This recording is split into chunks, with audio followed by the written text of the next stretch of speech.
what's up mga kaduit? Magandang gabi sa inyong lahat at tayo ay mayroong symbol ngayon na electric fan. Ayan, mumurahin lang yan kasi wala pa tayong pambili ng mamahalin. Ito kasing electric fan namin ay kinonvert ko lang yan. Oh. Ceiling fan talaga yan, wall fan. Kinonvert ko lang kasi nasira na yung ating stand fan. Kaso ang problema niya hindi umiikot kaya hinihika ang aking magina dyan. So, bumili tayo ng pansamantala ngayon, pansamantagal na stand fan. Yun kasi mas mura eh. So, diyan lang muna tayo sa medyo mura-mura. Kaya symbol natin ngayon yan.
Okay, nakatapos na tayo sa ating bagong electric fan. Ayan.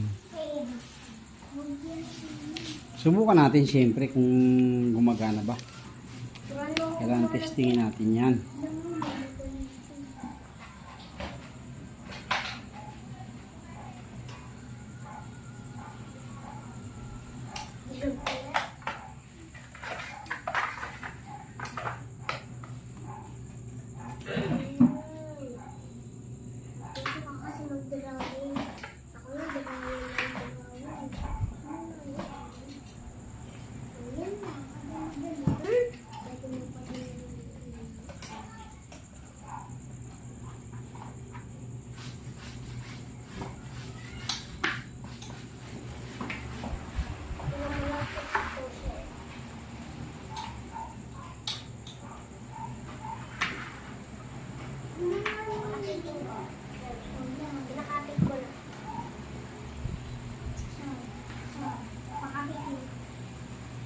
Okay.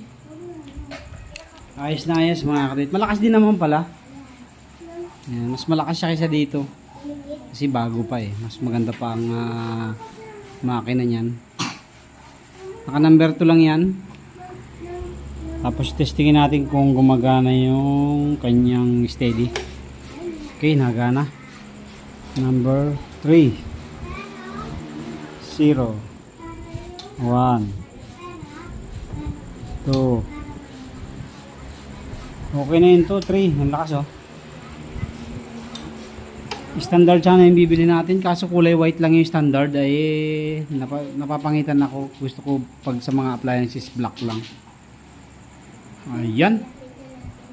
So yan, nakagawa na tayo, nakapagasimbol na tayo ng ating bagong electric fan at kasi kami dito natutulog sa salas pagka mainit na mainit. Hindi rin kasi makatagal si Commander sa aircon pagka matagal na naka-aircon. Ayan, kaya ang ginagawa namin dito kami sa salas natutulog. Pagka minsan pag gusto mag-aircon, dun sa loob. Tatlo lang naman kami dito sa bahay ngayon na magkakasama eh. Okay, God bless po sa inyo lahat. Maraming salamat sa inyong patuloy na suporta at panood sa ating mga video. Thank you very much. Thank you very much. God bless po.